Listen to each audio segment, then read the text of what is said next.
Hi, I'm Todd Ortscheid, CEO of GTL Real Estate. This week I just wanted to do a quick video to talk about some changes we've been seeing in courts on how they're dealing with appliance repairs.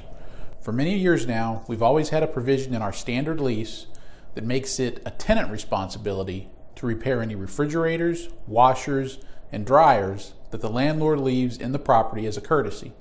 This reduced our clients' expenses, and frankly it just makes sense as these items are considered personal property rather than real property under state law. If something isn't real property, it shouldn't be a landlord responsibility to fix, in our view. For all this time, we've never really had any issues with this until just recently. A couple of months ago, we had an eviction case in an Atlanta magistrate court. The tenant was way behind on their rent, far exceeding the cost of any repairs that needed done on an appliance anyway. But one of the claims they made was that the washing machine wasn't fixed.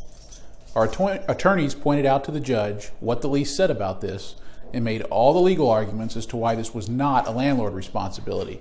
The judge simply didn't care. She told our attorney to make sure we never come back into her courtroom with another lease that made these items a tenant responsibility.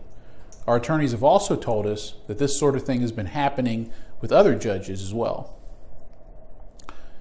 Now, was what this judge said in line with Georgia state law? No, not in our view. It's clearly at conflict, in fact. A clothes washer is not attached to the house and is clearly personal property, not real property. But in order to fight something like this, you have to file an appeal, which gets pretty expensive for the landlord. It's generally not worth it. So what ends up happening is that these views of the judges become almost codified into law, even though there's no formal statute on the books for it. Another example of this is late fee restrictions. If you look in Georgia and Florida law, where we do business, there's absolutely no limit on how much you can charge a tenant for a late fee. But if you go into court charging more than 10%, you'll find many judges who get pretty mad about it and throw those fees out. The result is that almost nobody tries to charge more than 10%. So it's become de facto law, even though an actual law isn't on the books for it. It's unfortunate, but it's a fact of life sometimes as a landlord. You just have to accept that the county magistrates have quite a bit of control over what you're able to do as a landlord. So, when it comes to appliance repairs, we've had to change our leases and our policies in order to make sure that we're not running afoul of what the county judges will accept.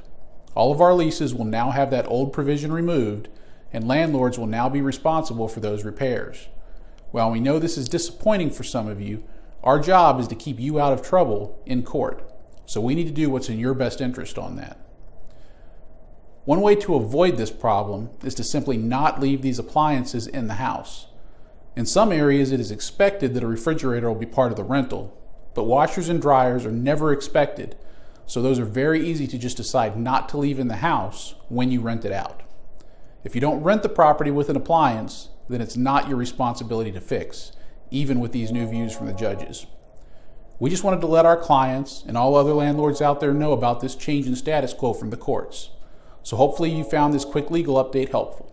But if you have any questions, please send us an email at support@gtlrealestate.com.